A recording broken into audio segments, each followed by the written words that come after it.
ವಿಜಯಪುರ ಜಿಲ್ಲಾ ರಜಪೂತ ಸೇವಾ ಅಭಿವೃದ್ಧಿ ಸಂಘ ದೆಹಲಿ ಐಎಸ್ಬಿಟಿ ಕಾಶ್ಮೀರ ಗೇಟ್ ಬಳಿ ಇದ್ದ ಶ್ರೀ ವೀರ ಮಹಾರಾಣ ಪ್ರತಾಪ್ ಸಿಂಹ ಇವರ ಪುತ್ಥಳಿಯನ್ನು ಯಾರೋ ದುಷ್ಕರ್ಮಿಯವರು ವಿಕೃತಗೊಳಿಸಿದ್ದು, ಇದನ್ನು ವಿಜಯಪುರದ ರಜಪೂತ ಸಮಾಜ ಇವರಿಂದ ತೀವ್ರವಾಗಿ ಖಂಡಿಸಿದ್ದರು.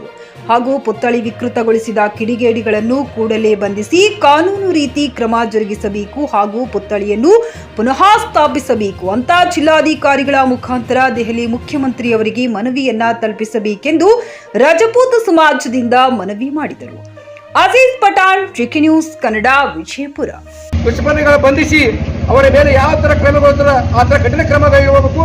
ಒಂದು ವೇಳೆ ಈ ಕಠಿಣ ಕ್ರಮ ನೀವು ಕೈಗೊಳ್ಳದೇ ಇದ್ರಲ್ಲಿ ಮುಂದಿನ ದಿನಗಳಲ್ಲಿ ಈ ರಾಜಪೂತ್ ಸಮಾಜದ ಮುಖಾಂತರ ದೇಶಾದ್ಯಂತ ರಾಷ್ಟ್ರಾದ್ಯಂತ ಅತ್ಯಂತ ಕಠಿಣ ಉಗ್ರ ಹೋರಾಟಗಳನ್ನು ಕೈಗೊಂಡು ಅವರನ್ನು ಬಂಧಿಸುವವರೆಗೆ ನಾವು ಸುಮ್ಮನೆ ಬಿಡೋಂಗಿಲ್ಲ. ಯಾಕಂತಂದ್ರೆ ಕ್ಷತ್ರಿಯರು ರಾಜಪೂತರು ಅಂದ್ರೆ ಈ ದೇಶಕ್ಕೆ